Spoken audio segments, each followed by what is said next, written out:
Well, welcome to another episode of The Economist Next Door. I'm joined today by my colleague, Pete Earle, who is a senior research fellow at the AIER and is also the lead of our economic freedom team. And we're going to talk about something that has gotten a lot of play. Pete's been writing about this topic for several years now. He has a nice white paper that explains a lot of the contours of it, and that is the role of the dollar in international financial markets and what role the dollar has had for close to a century now, and how things are starting to change a little bit on the margins in certain countries and certain areas.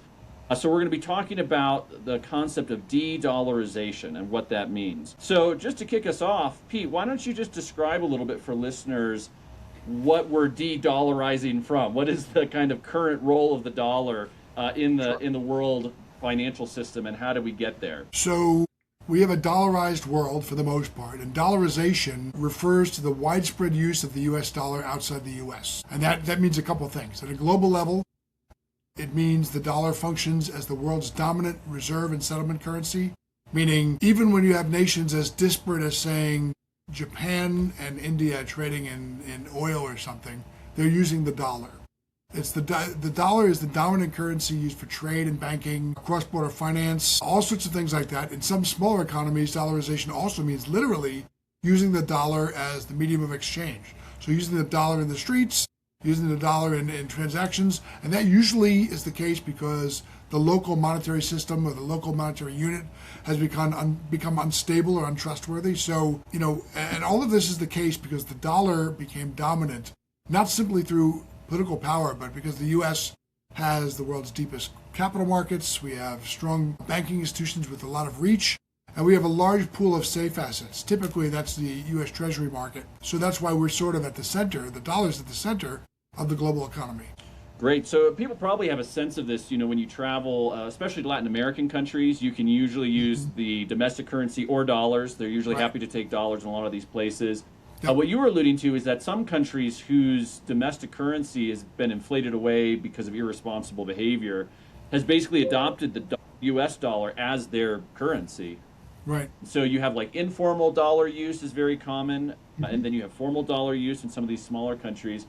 But I think what people don't experience as much is the first part of what you were talking about, just the huge amounts of dollars that are used in international trade and finance. And so maybe you could talk a little bit, again, for people who don't study this area, what kind of effect does this have, or has this had, on Americans or America in terms of our ability to travel and trade, the value of our currency, national debt? I think we kind of, what they say about fish swimming in water, right? They don't even know what the water is. And so we kind of live in this dollarized world. We don't even recognize what most other people in other countries experience of, I need to go find some dollars and I can't print them. Right. So let me just speak real quickly. A reserve currency is a currency that central banks and governments and large firms hold as part of their national reserves.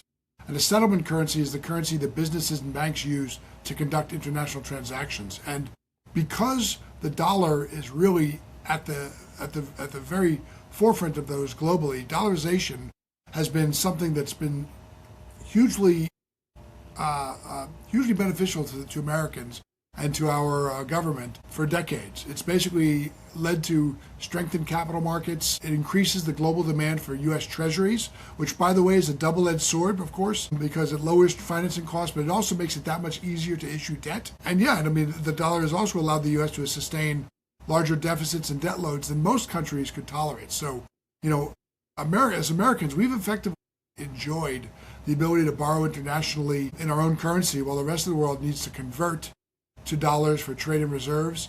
And the dollar system provides liquidity, stability, to a certain extent, predictability, and a common global financial language. When I was a trader, if I would call somewhere and say, I need to buy 5 million of oil, I didn't have to say dollars, it was assumed.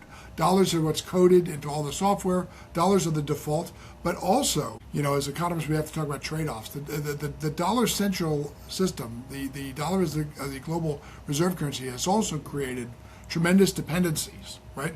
So countries using the dollar have become vulnerable more and more to certain aspects of Federal Reserve policy, to sanctions, and to other disruptions originating within the American financial system. Right, which is going to lead into sort of your comments about de-dollarization and how the global system is changing. But I have a question for you first. Yep. Would you agree?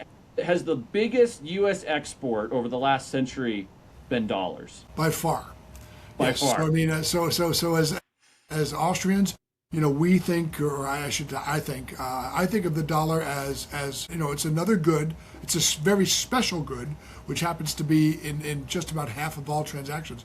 But the dollar is a good, and so if we are exporting goods, the dollar is certainly the most exported good. Now, I thought you were going to ask if we've been exporting inflation. The answer is we did until the early 1970s.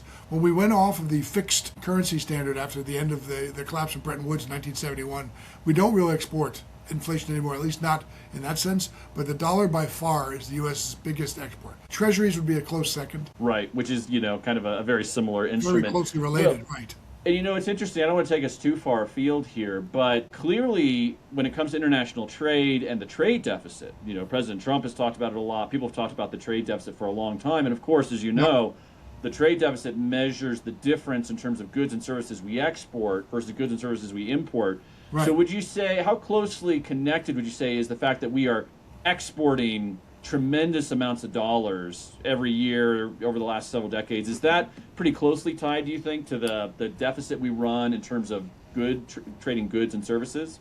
I mean, the market for our treasuries the demand for our treasuries is very closely related to the use of the dollar. Because as countries and companies build up huge reserves of dollars, they don't want them just sitting there. They want them to get some sort of return. And so for that reason, treasuries and the US dollar we could see them in that light. Right. We would not be able to run the tremendous deficits we do if there wasn't a really strong appetite, really strong demand for dollars. So they are related on that level. Well, and tell me if this is right. So you talk about treasuries. For listeners, treasuries is just referring to U.S. debt. So treasury Right. bonds, treasury bills, U.S. debt. But you talked about they're closely connected. I think that's right. I mean, aren't treasuries in a sense just basically demand for future dollars, right? So rather than having dollars today, they want dollars in the future. So you could say kind of it's both sides of the same coin. Yeah, they're very closely related. Yeah.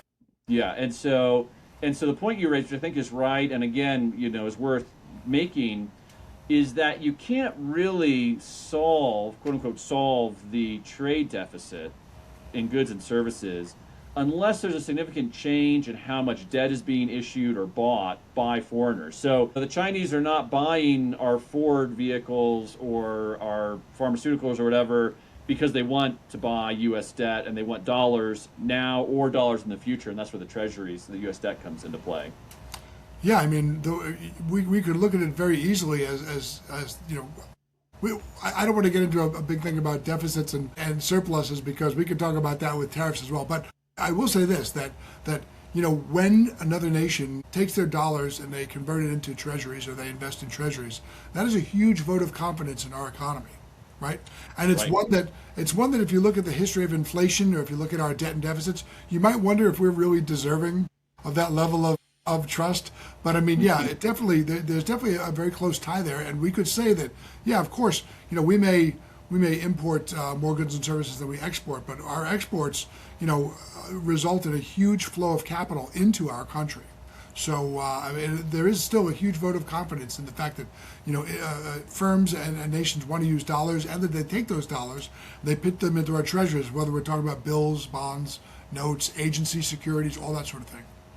Well, I like the aphorism, in the land of the blind, the one-eyed man is king, and I think Yes, that's probably fitting for that's right. we're not whole, but at least we can see a little bit better. Yeah. Well, moving to the theme here of de-dollarization, so you identify basically kind of three trends or factors that are shifting or leading to less use of the dollar internationally in several areas. Again, on the margin, nothing dramatic or Sure. overnight.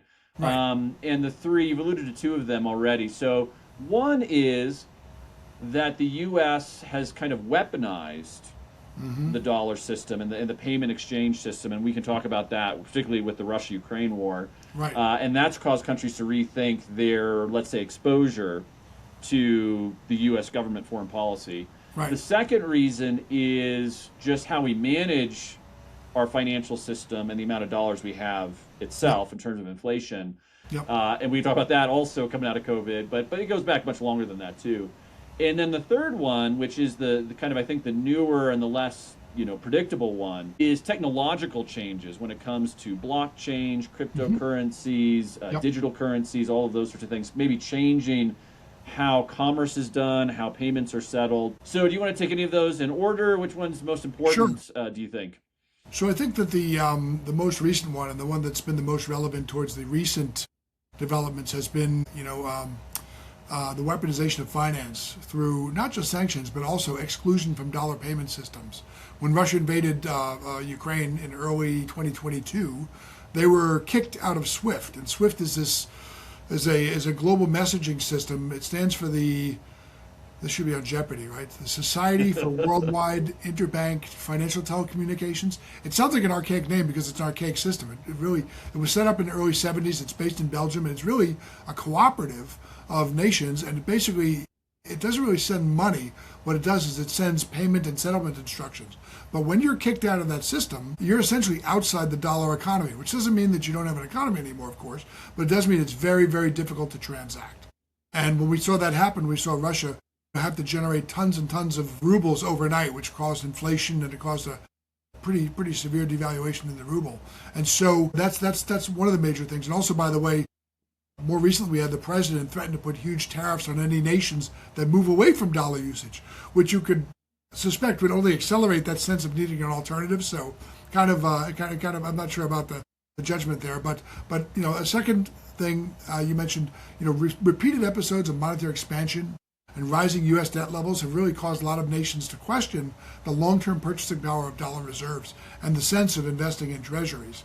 And third, technological changes, some of which are a manifestation of Hayek's sort of denationalization of money, everything from blockchain systems to digital payments to alternative clearing mechanisms. China now, since 2015, has had this thing called CIPS, Chinese Interbank Payment System, which is kind of like their version of SWIFT. All of those are reducing the frictions that traditionally made moving away from the dollar, kind of difficult and hard to challenge. And so, one of the questions that I ask in my research is, when it comes to trade-offs, right? Nations are going to consider how difficult it is to trade through other means when they consider whether they should start to trade in other non-dollar currencies and other means. When many nations around the world, including some allies, saw the ease with which and the effects of kicking Russia out of SWIFT, I think a lot of nations said, wow, we need to be sure that if we get on the wrong side of the U.S., we aren't suddenly, overnight outside the dollar economy, because that could be extremely debilitating to our economy. Right.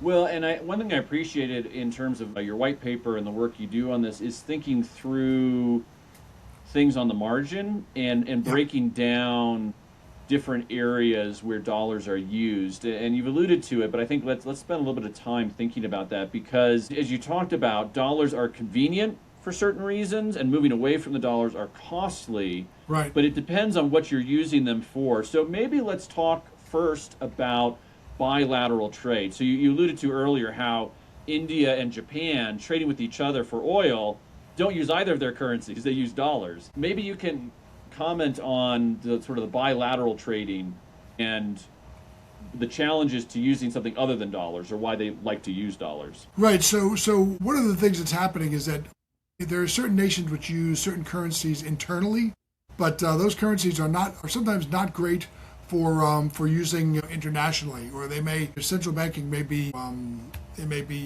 questionable enough that people don't want to hold those units of currency. So a lot of times what happens is countries increasingly want the ability to trade like energy, commodities, that sort of thing directly in local currencies. And so they may have agreements that represent a pretty small percentage of their total global trade, but they matter because they slowly regionally weaken the network effects that typically reinforce dollar dominance.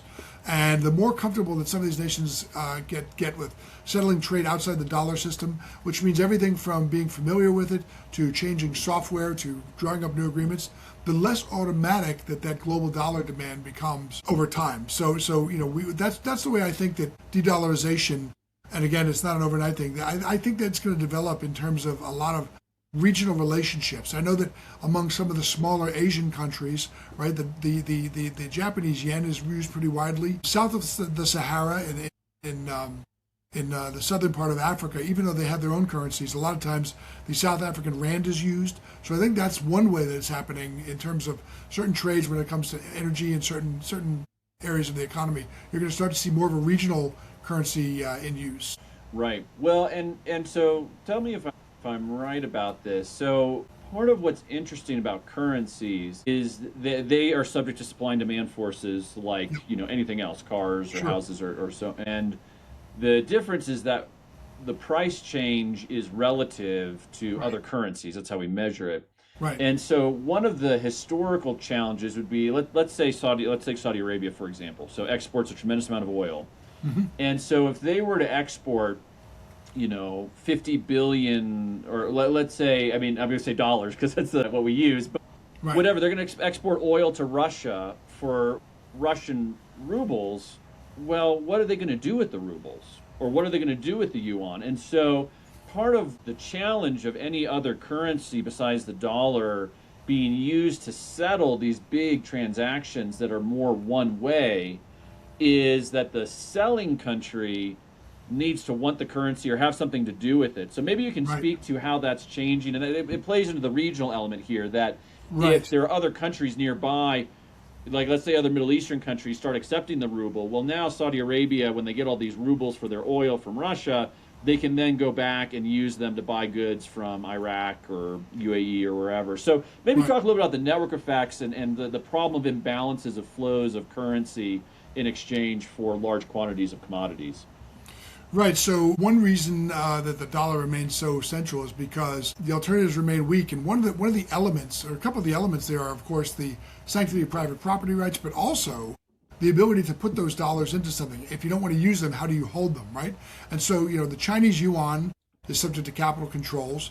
Most of the other big economies of the world, where you might have like the euro and all that sort of thing, the euro does have a pretty, it's not great, but they have a reasonable amount of securities out there. But they lack a little bit of fiscal and political integration. But the dollar, of course, you have global liquidity pretty much on demand, and you have the relative weakness of its competitors. So again, I think this is where, in the land of the blind, the one-eyed man is king. I think this is where that comes up. The Federal Reserve gets a lot of criticism, but, to use a very bad pun, in the world of central banking, they're still pretty much the gold standard.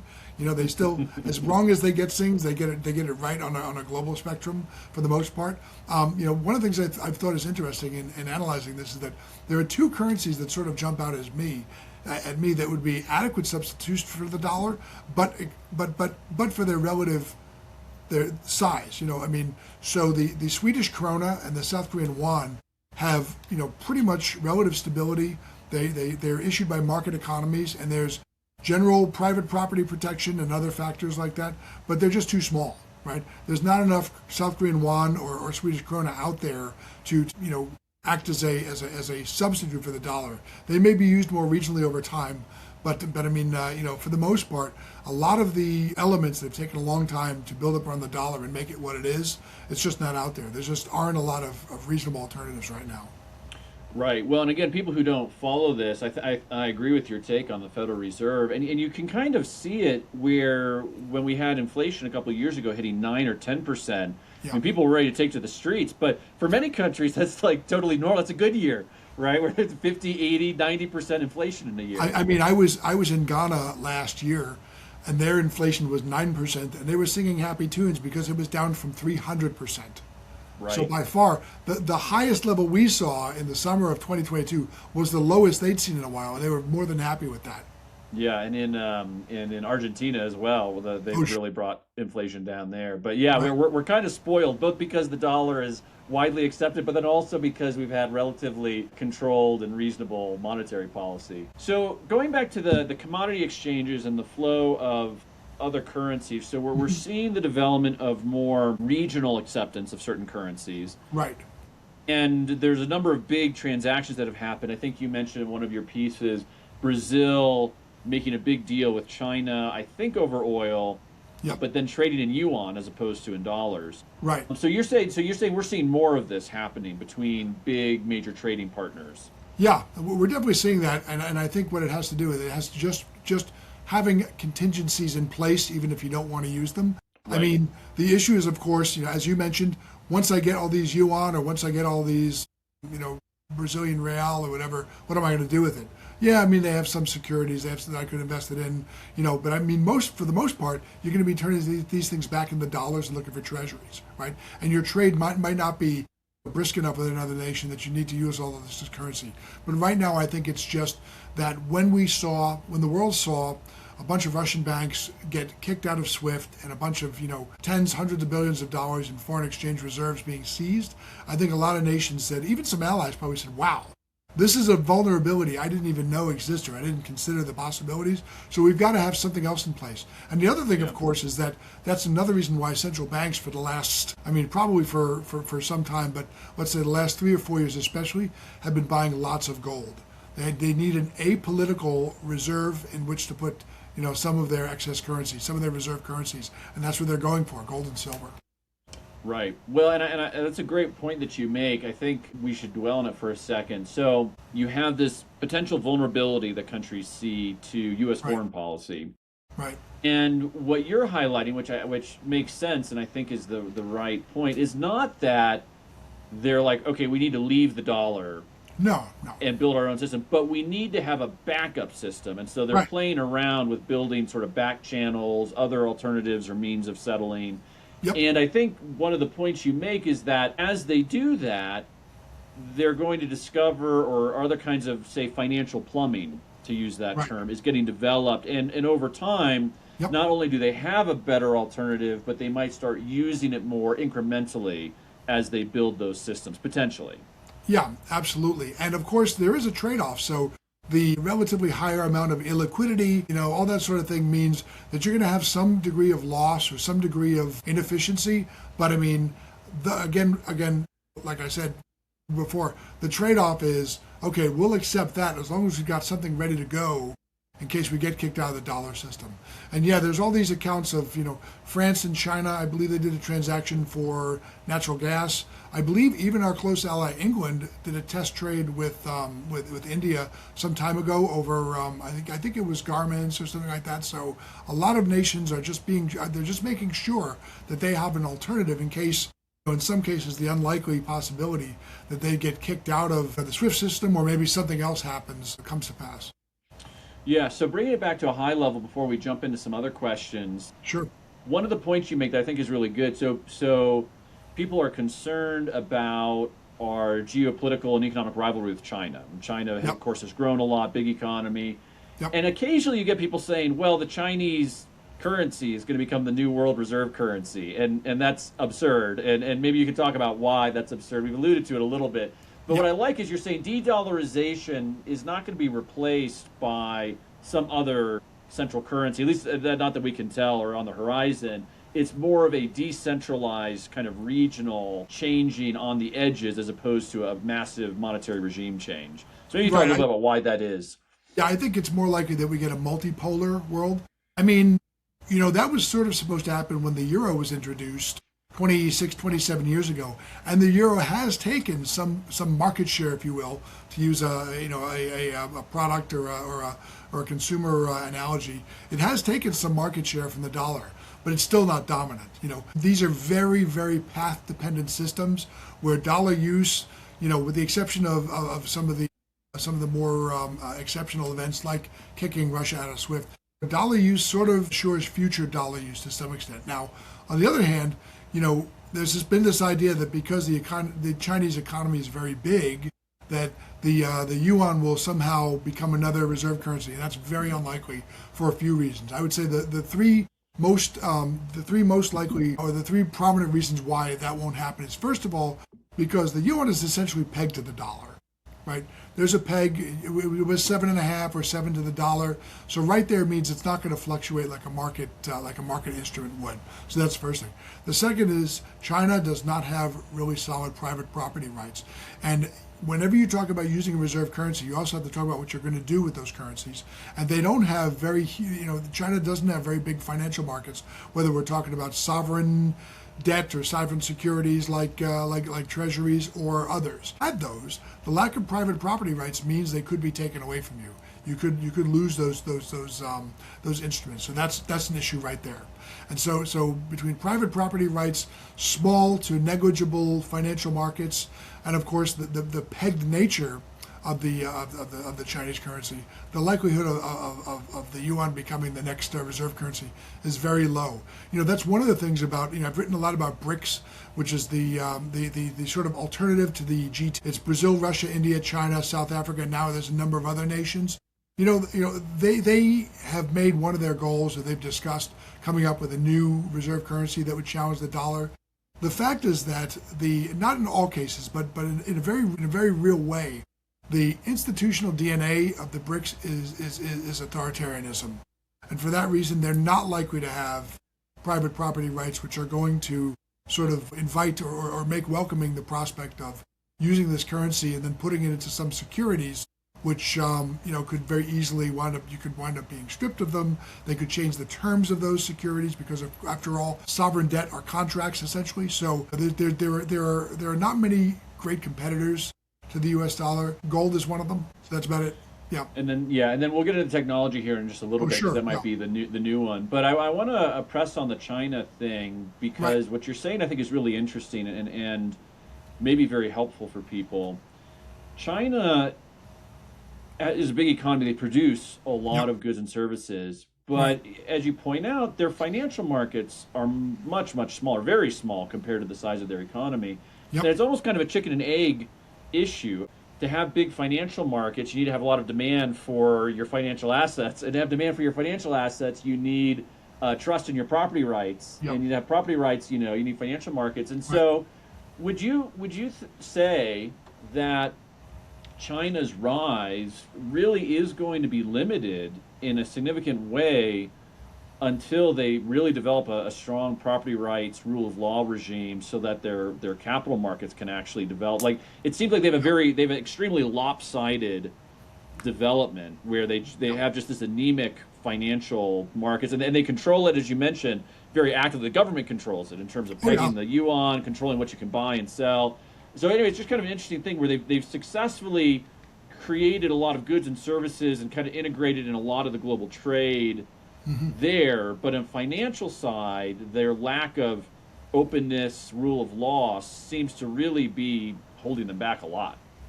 Yeah, I mean, I think there's a natural cap on how much growth you can accomplish, or the time frame in which that kind of growth can be achieved when you don't have a real market economy. The Chinese growth has been accomplished by embracing markets in some places. But in terms of securities and financial markets and all that sort of thing, that's where you find that there hasn't been much. And as you said, I mean, there is, of course, a Chinese stock market, but it's small and it's very, very intervened on or into. So it's not the same as here. And that's something that they've been comfortable with. But not only China, but also many nations in BRICS have the same thing, where they have, you have these huge economies, these economies that are waiting to explode, like Brazil and India, but there's just too much interventionism. Private property rights are not as sacrosanct as they need to be to attract all that growth. And that's been a great advantage to the U.S., frankly, because as many mistakes as we've made, we still haven't screwed up that part too badly. You can still pretty much count on your property rights, and in terms of the rules of the game, that's a huge thing for capital investment. Right, exactly. And it'll be interesting to see how if or when other large economies develop sophisticated financial markets. And that's kind of a whole next level of economic development in a sense. And you need a lot of political and legal development to a lot of political will and a lot of legal institutions that need to be set up. And you have to be willing, in some cases, to not be in total control. That's right. Well, and so this is actually a question I had for you as we kind of shift to more of the technology side of things, which is, changing dramatically, very decentralized. A lot of how you've written about de-dollarization and a lot of how we think about it is nation to nation. Central banks, governments, making deals with other governments. Right. But as you and I know, and I think as many of our listeners know, the economy primarily works through decentralization, right? Through businesses, through individuals making decisions about what they're going to buy and sell. So maybe could you talk a little bit about why governments are so involved in kind of the international financial system, if you will, how much of this is being driven by private market actors? Is there some kind of combo going on? And because especially to the technology, this is where I think the market is Right. really driving a lot of disruption.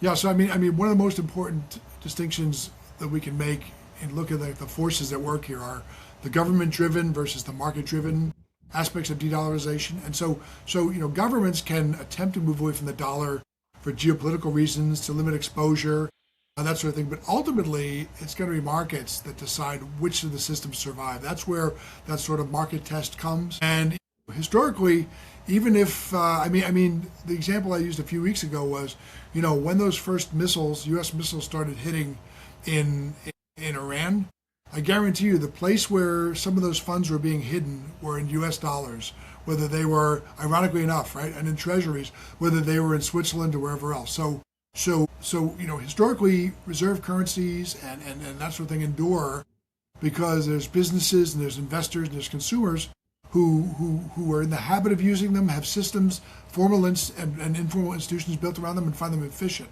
But I mean, by that, if alternative payment rails become cheaper or faster or more stable, markets are going to eventually move in that direction regardless of the politics. So Yeah. the dollar became dominant and remains dominant not only because of global markets, but because of legal systems and liquidity and financial depth, regardless of what foreign governments wanted. That's what I was just going to say. That the point that you're making has historically worked in the dollar's favor. Like, you have lots of countries that Right. tell their people stop using dollars, use our currency, and they're like, your currency is Yeah. terrible. We're going to use dollars. So historically, market participants have driven dollar adoption, even in informal economies Right. or other ways, and that still Yep. happens, of course. But let's talk about the rise of, say, cryptocurrency and Uh-huh. blockchain. For listeners, a big part of a significant part, I'm not sure how big, but there's people will immigrate and send money back. Remittances are a big part of money transfers. So Yep. people will send money back to Mexico or Brazil, or they're working in the UAE, but they're from another country. So historically, remittances have kind of gone through the banking system. Usually, there's a lot of fees. It's part of what we talked about, these payment rails that have existed. With Bitcoin and other kinds of cryptocurrencies, there's now a decentralized sort of alternative. Maybe Right. can you comment a little bit on how you see the landscape so far of crypto in particular, decentralized blockchains, and we'll get into centralized, government currencies in a minute. Yep. But how do you see some of these payment rails shifting? So, I mean, Bitcoin is important beyond what Bitcoin does because Bitcoin sort of proved to the market that a liquid medium of exchange, not really money, but a medium of exchange could be derived, and also that it could have certain characteristics which are beneficial over that of the central bank issued currencies. And I mean specifically the algorithmic limitations that Bitcoin has, such that there will never be more than 21.8 million, something like that. Bitcoin is volatile, so it doesn't make a very good store of value, not nearly widely used enough to become a unit of account, but a very good, essentially a very good medium of exchange, and one that has particularly been helpful for remittances and that sort of thing as a place to jump into if you're seeing a heavy inflation or serious inflation in your country, that sort of thing. Ironically, one of the strongest contenders recently and one of the strongest near-term supports for the dollar may actually come from the digital asset world, and that's stablecoins. Right? We have stablecoins like Tether and Circle, and they are effectively creating synthetic global demand for dollars because the U.S. recently, in the Genius Act, required that if you want to issue a stablecoin, you can, but it's got to be backed by Treasury securities. So, to whatever extent use or attempts to use the dollar are resulting in a falling Treasury demand, which is happening. It's not very serious, though. Now there's a new source of Treasury demand back into digital dollar tokens, backing those digital dollar tokens. And so in some emerging markets now you have stable coins that are increasingly functioning as quasi-dollar substitutes, which are accessible through smartphones and that sort of thing. So while there are some technologies like SIPs and that which are weakening the traditional dollar infrastructures, stablecoins may actually be extending dollar influence into this digital era. It's a very, very interesting development that I don't think anyone saw coming. Yeah. Well, and the digital dollar, it's almost like to use a technical term, fiduciary media on fiduciary media. Right? It's sort of like Right. this, Yeah, representation exactly. of the dollar, which is representation, in the past of gold. But maybe talk a little bit Right. about, and we don't have to go too far down this road.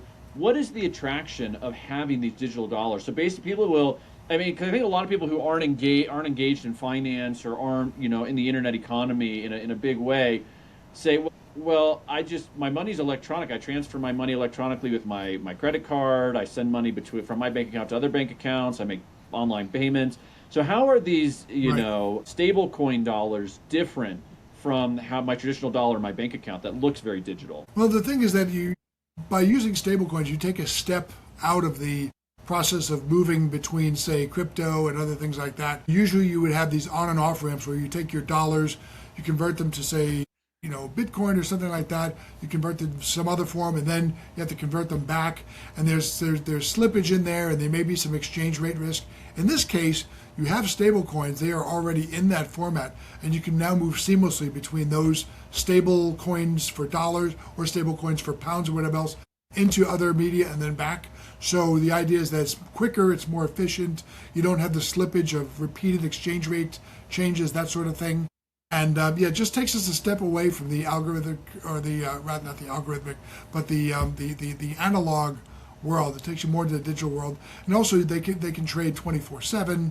There's probably better pricing, that sort of thing. So everything is about making it faster, cheaper, more efficient, and removing the number of steps between getting from one medium to another. And part of this, and correct me if I'm wrong here, part of this is sort of trying to bypass the banking system, which is sort of a roadblock in terms of time. I mean, for people who do transactions, like having to do a wire has to happen at certain times a day, and like you have to go through Right. all these steps to wire money, Right. and then if it's like 11 o'clock at night, it gets very tricky to wire money. But with the stable coins, you have this sort of liquid all the time, and so it's sort of bypassing some of the transaction costs, some of the blocks of the banking system. I know banks are obviously trying to get involved in this.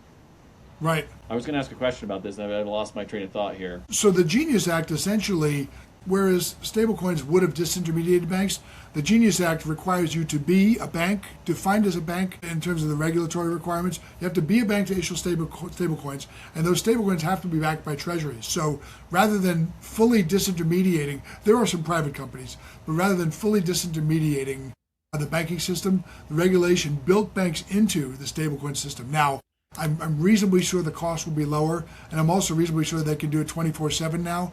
But there's a public choice lesson in there somewhere about disintermediation. Building back in the former rails that you thought would be disintermediated in the process. That's right. The banks didn't want to lose this, so they wanted to get right into the picture. And then the Right. other, the two-sided sword here, though, is I've heard as well that they also made it easier for some companies to register as banks than they were in the past, sort of like fast track, sort of new registration in this way. Exactly. And so it's like it's both. Yeah, we're going to write you in, but we're also going to allow a bunch of new competitors. And so hopefully it shakes out well. Here's the question I wanted to ask you that I was thinking about. You have this new technology that has a number of advantages to it, Right. and as you can expect, governments are interested in using it or monopolizing it. So maybe you talk a little bit about central bank digital currencies. In the U.S., the Federal Reserve toyed around with it. There was a lot of pushback and criticism. I myself wrote a comment criticizing the idea. But maybe talk a little bit about the state of central banks trying to get into digital currency, and how is that similar or different from these stablecoin dollars? So central bank digital currencies contemplate a monetary unit that's developed, whether it's retail or wholesale. And the idea is that this would be very similar to a digital dollar or something like that. But usually when we start talking about central bank digital currencies, we're talking about a form of money that might be a bit more sophisticated than a regular monetary unit. It might have some programmable functions built into it. And that has caused both concern and also, sort of a re-examination of the function of central banking and currency boards, that sort of thing. I wrote an article some time ago about in which I said that, the risk is that a central bank digital currency becomes a weaponizable form of money. Meaning you could have a bank account with these sorts of currency in it, and if you're I don't even. I would have to think of a science fiction scenario. If you're if you say your taxes aren't paid on time, the bank would literally take them right out of your account. They can kind of do that anyway, but I mean, to do that much more easily and more efficient, and sort of also essentially spy electronically on your transactions, whereas, the only escape from that would then be cash. And there's been a view put forward in some places that, a central bank digital currency might allow a central bank to do things that's difficult to do. If they got rid of cash, they could easily put in place a system that utilizes negative interest rates, such as you'd be paying instead of like being paid interest rates, that sort of thing, to accomplish more unconventional monetary policy. That's a little bit different than stable coins, and also, that would also bring the Federal Reserve, to use one example and the one we're most familiar with, that would also possibly conflict with the Constitution, because it's Congress that defines what the money is. So that's one of the barriers to this happening. But you've already seen a number of senators introduce bills saying that they don't want the Fed to go down this road, and they'll try to prevent it from happening. So that's something that I think there are barriers against it right now, but there's certainly some interest in the government, some interest that would be in favor of that sort of thing. And whenever I hear an academic or some interest, some advocacy group saying they want to get rid of cash, I always think that's probably the next step, is introducing an electronic dollar, a digital dollar that has more functions and more features than most of us would be comfortable if we understood. Right. Well, it makes me think of during COVID with the Canadian truckers and sort of the banking issues they had there. Exactly. And it ties into what we've talked about, and maybe sort of the theme of this conversation, which is that governments certainly want to get involved in money, and they use money, and they can benefit from controlling it. But at the end of the day, people make decisions and they have options. Right. And so countries try to hedge their bets against other countries, against the U.S., yep. But individuals try to hedge their bets. And so part of what's rising in the crypto world is, okay, do I have hedges if, the bank shuts down my account for some reason, or the feds come in? And so there's this kind of back and forth tension between right. market actors looking for features, looking for options, looking for hedges and protection, yep. and governments coming in and trying to, profit and exercise control based on the sort of monetary rails or requirements that they build into the system. Yeah, I mean, early on, after the Bretton Woods Agreement in the 1940s, there was a period of time where there were still two major reserve currencies, the dollar and the pound. The pound, of course, was used in a lot of the former English colonies, and the dollar, of course, grew with the U.S. Engaging in rebuilding projects and with the U.S. military being garrisoned all over the place. But I mean, it may be that we move towards a more diversified and specialized system with regional currencies getting dominant in the same way that the Japanese yen is popular, as I mentioned before, among some of the smaller Asian nations. You could see monetary units emerge and become dominant for different functions. U.S. dollars in financial markets, gold for reserve diversification, stable coins for payments, regional currencies for regional blocks and regular trading partners, blockchain settlements for specific industries. So in that way, the global monetary ecosystem may, I think, eventually resemble modern supply chains, right? They'd be distributed, they'd be redundant and modular rather than centralized around a single dominant node. And that would be good, because that would eventually, again, create a market. But it would be bad for any of those instruments that are, right now enjoying quasi-monopoly or quasi-unchallenged status in the global financial system. Yeah, no, I like this. There's increasing sophistication and kind of right. diversity in the financial systems of the world. I want to ask you for the final question here is on that last thing that you mentioned, and sort of for listeners to take away, what, as let's say, ordinary Americans who are not necessarily engaged in a lot of international finance individually, should we be concerned about de-dollarization? Should we just be aware that it's happening? How would you summarize the takeaway of why is it useful to know a little bit about what's going on in sort of the international financial world for our day-to-day life or for our sort of political economy that we live in? So competition, to the extent that it fosters better operating procedures and improvements, is a good thing, and that we benefit from that. There's no risk that the dollar is going to disappear overnight. But I think to preserve the dollar's role over the long term, to the extent that we are moving towards more coercion it's only going to harm the dollar's value, right? The dollar became dominant because global markets trusted U.S. institutions, trusted the rule of law, property rights, deep and wide financial markets, and the long run purchasing power of the currency. I think that if we want to keep the dollar at the center of the global financial system, or at least keep it one of the relevant currencies in addition to gold and maybe the euro, that sort of thing, we need to prioritize sound monetary policy, sustainable fiscal policy, and keep those deep and open capital markets, right? So, I mean, the greatest threat to reserve currency status historically has not been conspiracies. It's been domestic fiscal and monetary deterioration. I mean, we saw that with the English pound. Before that, with with a few of the other currencies, I believe it was the Netherlands had a prominent currency for a while, the guilder. So I mean, I think that's what we need to do is continue to do the things that got us here, not these new things that are opportunistic and that undermine the reasons why the dollar has been so central for some time now. And part of that too, I would just add that going back to earlier in our conversation, is also the economy side, but rule of law and just being a stable, predictable Absolutely. partner. Yeah. And Yep. that's one of the challenges in our current era. Some good things, some bad things on that front. So, Pete, thanks for a great conversation. I think this was very helpful. Thanks for joining me for The Economist Next Door. Great to be here. Thanks for having me.